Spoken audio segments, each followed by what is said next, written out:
Há umas semanas atrás eu comecei uma série de pregações sobre sentimentos.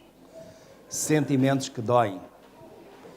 E às vezes nós temos sentimentos que são agradáveis, situações que nos trazem felicidade, nos trazem satisfação, mas às vezes há outros sentimentos que são bastante penosos, que deixam marcas, que acabam por nos amargurar e às vezes de uma forma continuada, prolongada. Há um tempo atrás, quando nós começámos com esta série, considerámos o sentimento de amargura. Como às vezes há situações que nos deixam amargurados. Situações que são tão profundas, de tal modo que acabam por fazer-nos sentir tão mal de dia e de noite. Depois nós vimos o sentimento de ansiedade. E o remédio que o Senhor Jesus deixou lá no Sermão da Montanha: não andeis ansiosos por coisa alguma. Buscai primeiro o reino de Deus e a sua justiça, e todas as outras coisas vos serão acrescentadas. Basta a cada dia o seu mal. Hoje, depois de algumas outras pregações pelo meio com outros temas, voltamos a sentimentos que doem.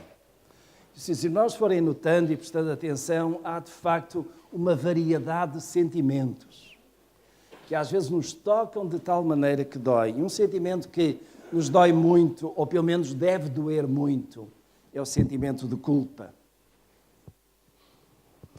Eu li a história de um missionário que, tendo feito o seu trabalho, a dado passo foi visitado por um homem. Um homem que chegou junto dele, muito acabrunhado, cabisbaixo, sentindo que lhe faltavam as palavras, mas ao mesmo tempo tendo uma necessidade muito grande de partilhar com o missionário. E o missionário, notando, porque já o conhecia um pouco, que ele de facto não estava bem, perguntou-lhe: o que é que se passa contigo? Eu roubei. Roubaste? Então o quê? Eu roubei uma corda. Roubaste uma corda? Há quanto tempo? Há uma semana. Então o que é que deves fazer? Bom, eu devo de ir e devolver a corda. Então vai. Pede perdão a quem roubaste a corda e devolve. E ele lá foi. Ao fim de uns dias voltou a estar com o missionário e o missionário notou que alguma coisa não estava bem com ele. O que é que se passa? Não foi só a corda, pois não. É que a corda trazia uma vaca agarrada.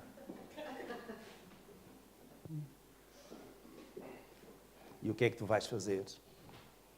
Eu já devolvi a corda. Agora vou devolver a vaca. Às vezes, meus irmãos, nós ficamos incomodados se temos um sentimento de culpa, mas aquilo que nós verbalizamos, às vezes não é mais do que a superfície, não é mais do que uma pequena coisa. Há alguma coisa mais profundo, mais sério, mais complicado. E é isso que nos deixa inquietos. É isso que nos deixa um sentimento de culpa que nós temos que resolver. Meus irmãos, vai aparecer ali uma definição daquilo que poderá ser o sentimento de culpa e que nós vamos analisar. Sentimento de culpa é o mal-estar emocional que surge quando reconhecemos que temos errado, ferido ou desapontado outros e que agora precisamos de sofrer as consequências. Uma frase breve que nós vamos procurar esmiuçar um pouco. É um sentimento de culpa que deixa um mal-estar. Nós não nos sentimos bem, mesmo quando os outros não sabem quem é que roubou a corda nem a vaca. Nós sabemos e não nos sentimos bem. E esse sentimento de culpa vem e é mais claro, mais profundo quando nós reconhecemos: eu errei. Meus irmãos, não é difícil nós reconhecermos cá dentro: eu errei. O difícil é sermos capazes de resolver esse erro. O difícil é sermos capazes de enfrentar e de lidar com esse erro e o sentimento de culpa que isso traz para nós. É que, de facto, este mal-estar vai muito além da ideia intelectual, muito além do reconhecimento intelectual. Isto é, eu não apenas reconheço que errei, mentalmente eu sei que errei, mas quando nós temos este sentimento de culpa profundo, porque de facto temos elementos de ponderação, temos a ação do Espírito Santo a trabalhar na nossa vida, nós não temos apenas uma ideia intelectual do erro. Nós temos um sentimento profundo que nos deixa tristes, que mexe com o nosso coração, que realmente acaba por nos fazer sentir muito mal. Meus irmãos, algumas pessoas, quando têm este sentimento de erro, de que ofenderam alguém, ou de que foram ofendidos, mas sobretudo de que ofenderam alguém, então têm necessidade de corrigir esse erro, de se reconciliar. E às vezes há conversas no sentido da reconciliação, conversas no sentido de procurar clarificar o que aconteceu e até, digamos, devolver a vaca e devolver a corda. Mas, às vezes, essa reconciliação acaba por não resultar. Alguém vem pedir perdão por aquilo que fez e a outra pessoa acaba por não perdoar. A outra pessoa até pode dizer, eu perdoo-te, mas lá dentro, na verdade, não perdoou. E porquê? Porquê é que isso acontece? Porquê é que isso ainda continua a deixar-nos um sentimento de culpa, porventura ainda maiores? É porque, meus irmãos, quando o pedido de perdão não é sincero, não vem do fundo do coração, não é alguma coisa que demonstra arrependimento, então, muito dificilmente, vai tirar aquele sentimento de culpa. Vai deixar a pessoa livre, liberta desse mal-estar.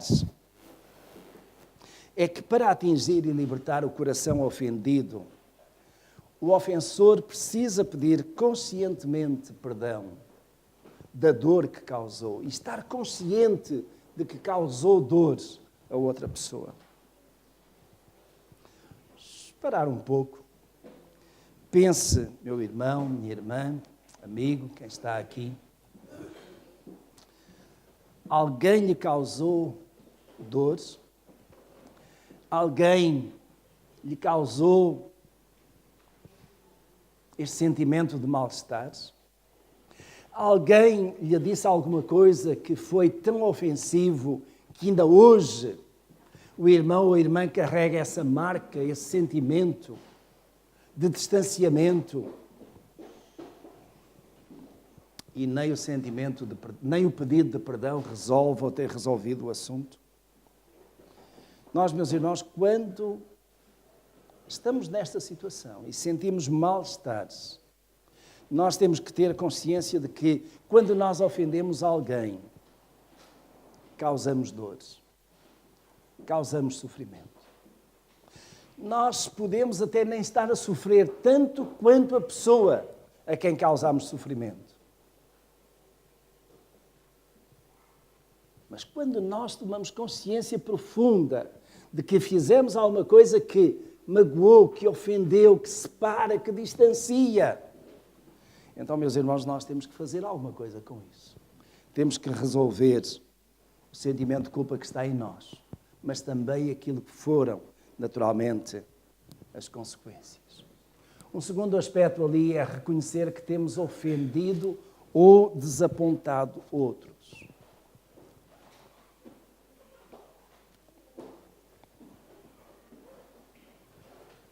Meus irmãos, será que nós temos consciência quando ofendemos alguém? Será que nós temos consciência de que aquilo que nós fizemos está a provocar dor nos outros? Eu gostaria de partilhar com os irmãos um pouco do Salmo 51. O Salmo 51, que é bem conhecido, pelo menos de muitos que têm lido a Bíblia. E é um salmo que tem um contexto. É um salmo de Davi. E enquanto os irmãos estão abrindo para chegar ao Salmo 51, eu gostaria de dizer que Davi foi um homem extraordinário, um homem segundo o coração de Deus, um homem que foi bastante envolvido, bastante dedicado, que procurou colocar Deus em primeiro lugar na sua vida, um homem que de certo modo buscou a Deus sobre todas as coisas, mas que a dado passo, depois daquele período de guerra, ele decidiu ficar em sua casa e lá do seu palácio ele avistou uma mulher de nome Batseba. Essa era a mulher de um dos seus generais, o general Urias. E de certo modo Davi, que já tinha tido outras mulheres e não precisava daquela, mandou chamar Batseba ao seu palácio e ao fim de algum tempo de cortejo acabou por ter um caso, uma relação física com Batseba. Dessa relação, Batseba engravidou. E Davi ficou profundamente triste, preocupado com isso, com um sentimento de culpa, de tal modo que ele entendeu que aquilo tinha que ser resolvido de uma maneira que ele ficasse de fora do problema.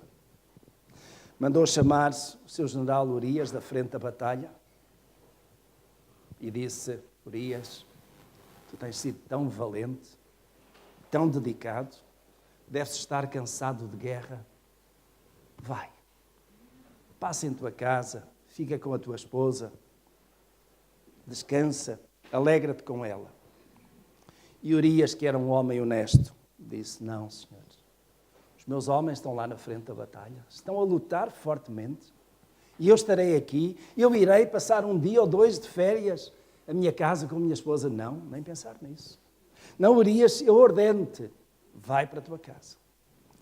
Urias saiu da presença do rei, mas não foi para casa. E perante esta posição de Urias, Davi enviou de novo para a frente da batalha, com uma carta, uma missiva secreta, dizendo: colocai Urias na frente mais sangrenta da batalha para que morra. E deixai-o ficar. E Urias foi enviado e leal ao seu rei, batalhou até à última gota de sangue. E diante dessa situação, Davi foi bonzinho. Davi descarregou o seu sentimento de culpa, acolhendo Batseba em sua casa, a viúva, cuidando dela. Mas esse sentimento de culpa não diminuiu, pelo contrário. Cresceu ainda mais e de uma forma que o consumia de dia e de noite. De uma forma que o deixava completamente inativo. Completamente desnudado aos olhos dos outros em termos morais. Porque aqueles que estavam à sua volta aperceberam-se do erro sobre erro que Davi cometeu. E Davi chega a um ponto em que não aguenta mais. E por isso mesmo ele expressa publicamente, através do cântico deste Salmo 51, e ele diz: compadece-te de mim, ó Deus, segundo a tua benignidade, apaga as minhas transgressões, segundo a multidão das tuas misericórdias, lava-me completamente da minha iniquidade e purifica-me do meu pecado, pois eu conheço as minhas transgressões e o meu pecado está sempre diante de mim. Contra ti somente pequei e fiz o que é mau diante dos teus olhos, de sorte que és justificado em falares e inculpável em julgares. Parem um pouco e vejam aquilo que Davi escreveu. Contra ti somente pequei, e então contra Batseba e contra Urias, não pecou também? Contudo, nesta hora, naquilo que era a angústia do dia e da noite de Davi, o pecado, a ofensa contra a pessoa que estava ali, era inferiores. Era de menor monta do que o pecado contra Deus. Meus irmãos, nós podemos ofender uns aos outros.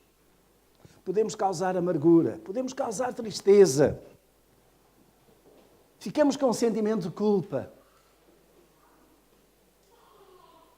Mas, meus irmãos, aquilo que é a nossa ofensa uns aos outros não é comparável com a nossa ofensa a Deus. Eu pequei contra o meu irmão ou irmã, mas pequei contra o meu Deus. Verso 5, eis que eu nasci em iniquidade e em pecado me concebeu minha mãe, eis que desejas que a verdade esteja no íntimo. Faze-me, pois, conhecer a sabedoria no secreto da minha alma. Purifica-me com esopo e ficarei limpo. Lava-me e ficarei mais alvo do que a neve. Faz-me ouvir júbilo e alegria para que se regozijem os ossos que esmagaste. Na verdade, fisicamente, os ossos de Davi estavam intactos. Mas vejam este sentimento. O sentimento de culpa que ele tinha, que era como se os seus ossos estivessem esmagados. Esconde o teu rosto os meus pecados e apaga as minhas iniquidades. Cria, e vejam, como nós podemos repetir, e repetir sentidamente. Cria em mim, ó Deus, um coração puro e renova em mim um espírito estável. Não me lances fora da tua presença e não retires de mim o teu Santo Espírito. Restitui-me a alegria da tua salvação e sustém-me com o espírito voluntário. Davi não perdeu a salvação, mas perdeu a comunhão com Deus.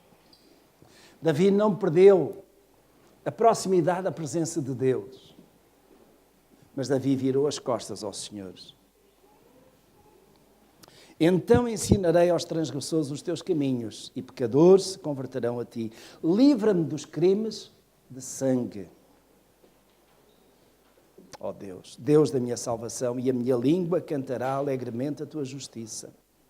Abre, Senhor, os meus lábios, e a minha boca proclamará o teu louvor, pois tu não te comprazes em sacrifícios. Se eu te oferecesse holocaustos, tu não te deleitarias.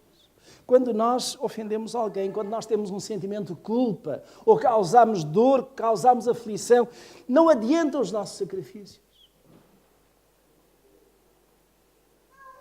Precisamos de resolver o problema. Verso 17, ele diz, o sacrifício aceitável a Deus é o espírito quebrantado. Ao coração quebrantado e contrito não desprezarás. Por isso mesmo, o sentimento de culpa não pode ser apenas intelectual. Tem que vir de coração. De um coração contrito, de um coração quebrantado. E por isso mesmo, quando nós vamos ter com alguém a pedir perdão, é realmente alguma coisa que vem do fundo do coração, de um coração contrito, de um coração quebrantado. Porque nós temos a consciência diante de Deus que não procedemos bem. Em vez de termos uma correta noção do bem, do justo, do verdadeiro, deixamos que as expectativas de outras pessoas nos governem e condicionem. E, meus irmãos, aqui entramos num outro aspecto da culpa, o sentimento de culpa. É a culpa falsa. Aquela culpa que Davi sentiu era uma culpa verdadeira, era genuína por algum erro que ele fez. Mas às vezes nós podemos sentir ou ter um sentimento de culpa que não corresponde a algum erro que nós fizemos. Não corresponde a algum mal que nós cometemos. Mas é o facto de que nós não alcançamos as expectativas que alguém tinha para nós. Vou dar um exemplo. Pais que são muito exigentes com os seus filhos e colocam um padrão de excelência muito elevado. E logo de um momento para o outro querem que os seus filhos vivam e alcancem sempre esse padrão de excelência. E quando os filhos não conseguem, os pais dizem, não prestas, não vales de nada, não és capaz, és burro. E por aí fora. E isso cria nos filhos, ao crescerem, um sentimento de culpa. Eu não consigo, eu não sou capaz, eu estou sempre aquém. E esse sentimento de culpa vai fazendo parte da sua vida, de tal modo que se sentem inseguros, insatisfeitos. E esse sentimento de culpa acaba por marcar-se, mas é uma culpa falsa. Nós continuamos a centrar a nossa atenção na culpa verdadeira, isto é, naquela que resulta da nossa conformidade ou desconformidade aos padrões morais de Deus. Meus irmãos, a última parte daquela definição que nós colocamos ali. Nós devemos reconhecer que precisamos de sofrer as consequências. Há dois erros, meus irmãos, quanto à forma de nós lidarmos com as consequências. O primeiro erro é procurar evitar o sofrimento, não admitindo o erro. Pense bem naquilo que eu estou a dizer. Eu sei que fiz mal, sei cá dentro que fiz mal, mas eu também sei que se eu admitir o erro, eu vou sofrer. Então é melhor eu dizer para mim mesmo, eu não fiz nada de mal. Como se diz em bom politiquês, tenho a minha consciência tranquila. Não fiz mal nenhum a ninguém. Se alguém se sente, problema dele ou dela. Eu não fiz mal nenhum. Então é um mecanismo de defesa que nós usamos para não sofrermos as consequências dos nossos erros. E isto está errado. Porque não resolve o problema nem dos outros, nem o nosso. E o sentimento de culpa vai manter-se e vai perdurar. Uma outra forma de lidar com as consequências dos nossos erros é procurarmos sofrer de uma forma autoflagelada.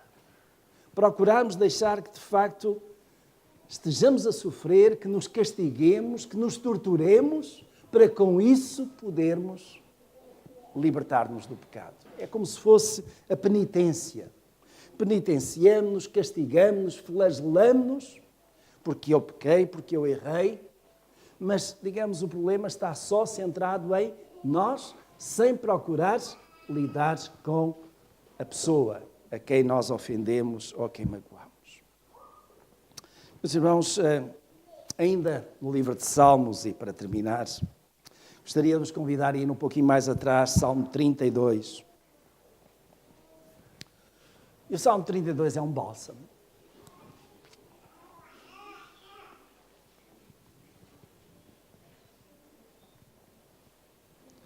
Salmo 32, versículos 1 até 5. Se os irmãos notarem, algumas Bíblias dão essa indicação, este é também um Salmo de Davi. E o Salmo 32, verso 1, bem-aventurado aquele cuja transgressão é perdoada e cujo pecado é coberto. Bem-aventurado o homem a quem o Senhor não atribui a iniquidade e em cujo espírito não há dolo. Vejam o verso 3. Enquanto guardei silêncio, consumiram-se os meus ossos pelo meu bramido durante o dia todo. Porque de dia e de noite a tua mão pesava sobre mim. O meu humor se tornou em sequidão de estio. Confessei-te o meu pecado e a minha iniquidade não encobri. Disse eu, confessarei ao Senhor as minhas transgressões e tu perdoaste a culpa do meu pecado. O apóstolo João escreveu na sua primeira carta, capítulo 1, verso 9, se confessarmos os nossos pecados, Deus é fiel e justo para nos perdoar e purificar de toda a injustiça. Primeiramente, confessamos os nossos pecados a Deus. Mas também alguma coisa que nós fizemos e que esteja nas nossas mãos restituir, nós devemos fazê-lo. Não restituir apenas, meus irmãos, a corda, mas restituir também a vaca.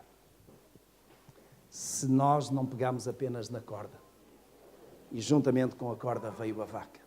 Realmente nós precisamos de ter a noção exata do mal que causamos e tentar repor, tentar pôr as coisas no lugar. Mas ao mesmo tempo, meus irmãos, isto que é importantíssimo.